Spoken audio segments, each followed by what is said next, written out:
Welcome everybody to a look at a new 4K release, and that is The War of the Worlds, plus a Blu-ray release of When Worlds Collide as part of this new collection. It's basically a George Pal double feature as he produced both of these films. He'd also go on to produce Conquest of Space and produce and direct The Time Machine, which is also a H.G. Wells adaptation, just like The War of the Worlds is. We'll talk about the films first, and then we'll look at the physical aspect of this collection. The War of the Worlds was released in 1953, directed by Byron Haskin, who also did the film noir Too Late for Tears, as well as Conquest of Space and Robinson Crusoe on Mars, both of those also being sci-fi films. And this is a science fiction film in its own right, clocks in at 85 minutes long, and stars Gene Barry, who was also in 40 Guns and The 27th Day, as well as Anne Robinson, who I've not seen in anything else before, but apart from the 2005 version of War of the Worlds, where she and Gene Barry played the grandfather and grandmother of our lead character, played by Tom Cruise. Something I didn't know until researching into this film for this release. And it also stars Lewis Martin, who was in Witness to Murder, another solid film noir. The residents of a small town are excited when a flaming meteor lands in the hills, until they discover it is the first of many transport devices from Mars, bringing an army of travellers slash invaders, because they are travelling, but then they invade, invincible to any man-made weapon, even the atomic bomb. Though this isn't flawless, mainly down to the fact that its pro-religious engine ignores all of the scientific aspects that come before, as well as isn't anywhere near as similar to the novel that it's based on, as that also didn't have any pro-religious aspects to it, the fact that not only is a pro-religious aspect a little bit of a downside, especially considering the science bits that come before it, but it's also a little bit of a anticlimactic ending in some regards. But this is still a solid and entertaining science fiction film, thanks mostly to its solid practical effects, especially when the aliens are decimating Los Angeles. One particular great bit of miniature work is when they destroy City Hall, which is really, really well done. You don't get that kind of practical, those kind of splintering and particle effects, even in the highest quality of CGI.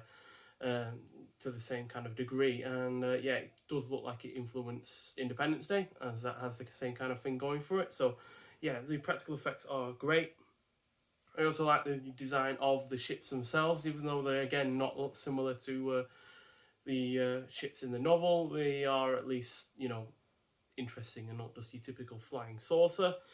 It's well paced. It's also got a good cast. The action scenes are well executed. The themes are well handled. The score is nicely done. The cinematography is on point, especially thanks to the Technicolor format, which for a long time had been lost, and it was just a lesser known format called Eastman Color that was used in later releases of this film, which really did show up the effects in a bad way. But this in Technicolor looks incredible, and it doesn't outstay its welcome. I also like how it conveys hope in a hopeless situation, the futility of war, and how something small like bacteria can take down something so mighty and powerful.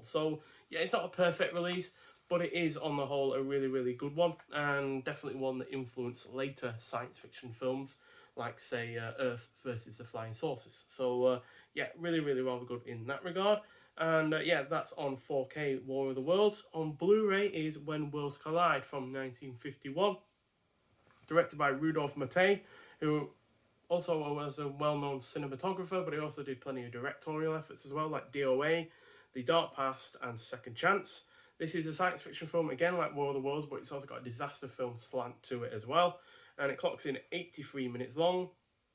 It stars Richard Durr, who I've not seen in anything in a main role before, but it does also star Barbara Rush, who was a female lead role in It Came From Outer Space, which is another classic sci-fi film from the 50s, as well as Death Car on the Freeway, which is a late 70s, slasher film about a psychotic driver who uses his van to kill unsuspecting female drivers, which is basically like Halloween on wheels, and it's fairly good for a TV-made film.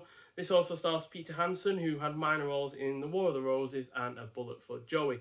And yeah, it's about a group of astronomers who calculate a star is on a course to slam into Earth. A few days before, though, its accompanying planet will first pass close enough to the Earth to cause havoc on land and sea. They set about building a rocket so a few selected individuals can escape to that new passing by planet. So yeah, this is overall a solid effort that features a good cast, has thematic depth, mostly great practical effects, especially when the planet is coming close. So you're getting tidal waves, you're getting volcanic eruptions, you're getting earthquakes, and yeah, all of the practical effects look really, really well done. I'd say on the whole, the practical effects are a little bit better than War of the Worlds because they're trying to do a lot more on what is, I imagine, a smaller budget. And yeah, they do a great deal. And yeah, all of the effects pretty much look great. And yeah, it's also predominantly engrossing and decently paced. Just a shame, though, that the finale couldn't be tenser, and it could have done with a more exciting climax, which is the same kind of thing with War of the Worlds. But at least it does go through with its premise. So yeah, it doesn't, take the cowardly route out when it comes to the ending of this. It does go all the way with it, which is really nice to see. And it's not often you see that kind of thing in films. I'm not spoiling it, but that's also the way it goes with that film. So yeah, with this release, you get a really nice hard box with it. There's no flimsy case here, and yeah, you do get a bunch of extras, but we'll get into those in a minute. And yeah, you get a really nice fold out case as well, which has War of the Worlds there and When Worlds Collide, which folds out to reveal not only the discs, which are unfortunately not printed, but does have this, which I really do like. It's not something often you get to see a fold out, pop-up thing like that. I really, really do like that. So yeah, that's for War of the Worlds. Fortunately, nothing for When Worlds Collide, but obviously when War of the Worlds is a more well-known film, so that's bound to get the special treatment in some regards. But you also do get a bunch of art cards as well. You get 4 apiece for each film, and then you get 5 different versions of the movie poster for War of the Worlds. So minor spoilers for the films, but there's our 2 leads in War of the Worlds. There's a horrific heat ray effects of the heat ray on humans, which is really rather quite dark for the time, quite frankly, which is why this is a PG film and not a U film like When Worlds Collide. There's a couple of our leads with another actor. And finally, our 2 leads with, part of the alien probe, which looks a bit goofy, but it's still effective enough. And then the 4 art cards from When Worlds Collide. There's a spacecraft that is used in the film. There they are flying said spacecraft. And finally, the spacecraft on the sled that they use to propel it, because it not only has its own engine, but it's used on this sled to shoot it straight up. And you also get the posters like I was talking about. It's really interesting to see how different kinds of posters were done. And yeah, they're all pretty good, to be honest. So yeah, this is deemed the original invasion film, quite frankly. Not the original flying saucer film, though, obviously, because they're obviously flying saucers, but that obviously goes to Earth versus the flying saucers, but still, it is the first alien invasion film, which is, pretty worthwhile just to have on its own right, to be honest. It's a piece of film history in all the best kind of ways.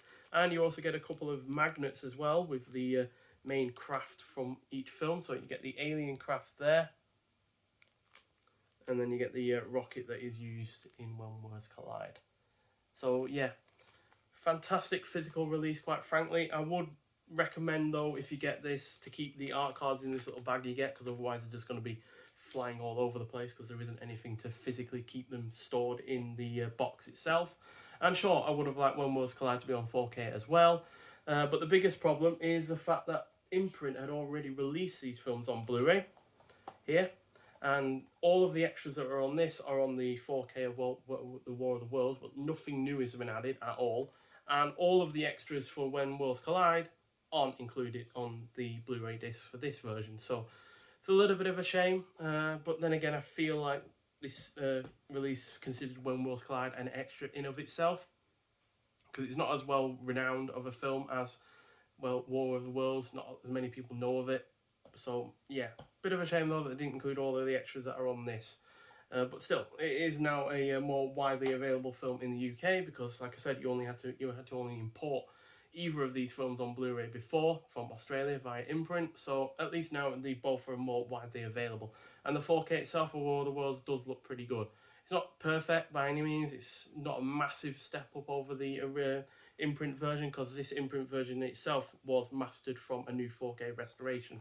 So yeah, it only looks ever so slightly better. But I've bought this because I love both films. I love sci-fi films from the 50s, and I've just bought this to kind of future-proof having both of them in my collection because who knows what's going to happen with, say, a Blu-ray player that is region free, for instance. If that breaks that I own, won't be able to play them again until I bought a new one, and that is obviously quite an expensive thing. So yeah, definitely glad that I've been able to get these now from a UK release. And yeah, if you love your 50 sci-fi films and you haven't seen these, then I do highly recommend them.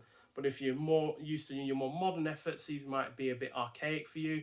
But I still recommend watching them just as a curiosity. But nonetheless, thanks for watching, and I'll see you in the next one. Bye.